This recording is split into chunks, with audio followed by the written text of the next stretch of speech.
बाबा खूप बोर होतंय, काहीतरी नवीन फ्रेश ऑर्डर करा ना. माझ्याकडे एक सरप्राईज आहे. स्वाद गोकुळचा आस्वाद परंपरेचा गोडवा नात्याचा गारवा आनंदाचा गोकुळ आईस्क्रीम सोबती प्रत्येक क्षणाचा गोकुळ आईस्क्रीम.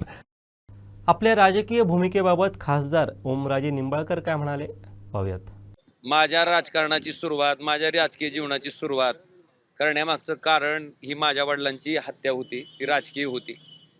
आणि ह्या जन्मात तरी त्या माणसाचं राजकारण साध्य होऊ द्यायचं नाही. त्यांना दाखवून द्यायचं की एका माणसाला मारल्यामुळं त्या ठिकाणी तुमचा राजकीय विरोधक संपत नसतो, तितक्याच ताकदीनं राजकीय विरोधक तयार होत असतो. कारण ओमराजे ज्याच्या कामाला पडलाय, ओमराजे ज्याच्यासाठी झटलाय, ज्याला ओमराजे त्याच्या घरातला माणूस वाटतंय, मला वाटतं ती माणूस तर त्याच्या घरातल्या माणसाला म्हणजे त्याच्या कुटुंबातल्या व्यक्तीचा अशा पद्धतीने उद्धार करेल मला वाटत नाही. पण काही लोकांनी केला, सहन केलं, मी तेही सहन केलं.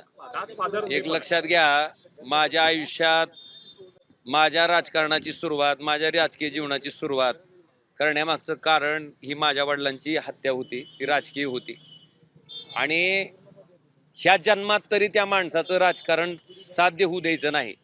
त्यांना दाखवून द्यायचं की एका माणसाला मारल्यामुळं त्या ठिकाणी तुमचा राजकीय विरोधक संपत नसतो, तितक्याच ताकदीनं राजकीय विरोधक तयार होत असतो. ह्या एकमेव भावनेतनं मी त्या ठिकाणी राजकारणात आलोय. आणि हे मी आज सांगतोय असं ना, मी हे वारंवार सांगितलंय. आणि मग त्याच्यासाठी सामान्य माणसाच्या संपर्कात आलो.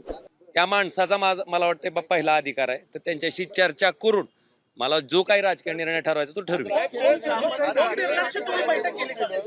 सामान्य नागरिकांनी तुम्हाला निवडून दिलेलं आहे, त्यांच्या म्हणण्याचं म्हणजे काय मान राखाल जर ते तयार झाले तुम्ही? एक लक्षात घ्या, सामान्य माणसाला मी काय काम करतो माझ्या मतदारसंघातल्या बरीच जणांनी, आता मी 4 दिवसापासून ऐकतोय, माझा निर्णय जाहीर केला नाही, पण माझ्या अख्ख्या कुटुंबाचा उद्धार काही लोक करतात, ज्याचा काही संबंध नाही.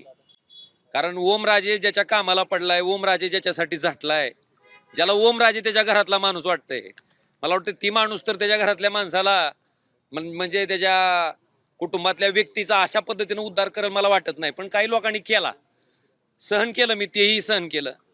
पण मला एवढंच म्हणायचंय की ह्या राजकीय प्रक्रियेमध्ये माझ्या कुटुंबानं नेमकं तुमचं काय वाटोळं केलंय, माझ्या कुटुंबातल्या कुठल्या व्यक्तीनं तुम्हाला त्रास दिलाय? बरं, माझ्या निस्त्या चर्चेनं जर मी 3 दिवसात इतका वाईट होत असेल तर खरंच इतका वाईट आहे का मी? बरं, रील स्टार म्हणून माझी ही नवनी करते. रील स्टार असलेल्या माणसाला लोक मत टाकतात का? आणि एक एवढं सांगतो तुम्हाला साहेब, माझ्या वडिलांच्या केसचा निकाल होता, 16 तारीख ठरली होती, 16 तारखेची 20 तारीख आली. 20 वर्ष आम्ही त्या केससाठी झटतोय, धाराशिवला जातोय, तिथं सगळ्याशी चर्चा करेन आणि माझा निर्णय जाहीर. फक्त माझी तुम्हाला एवढीच विनंती आहे की इथल्या सोसायटीतल्या लोकांना त्रास व्हायला नका.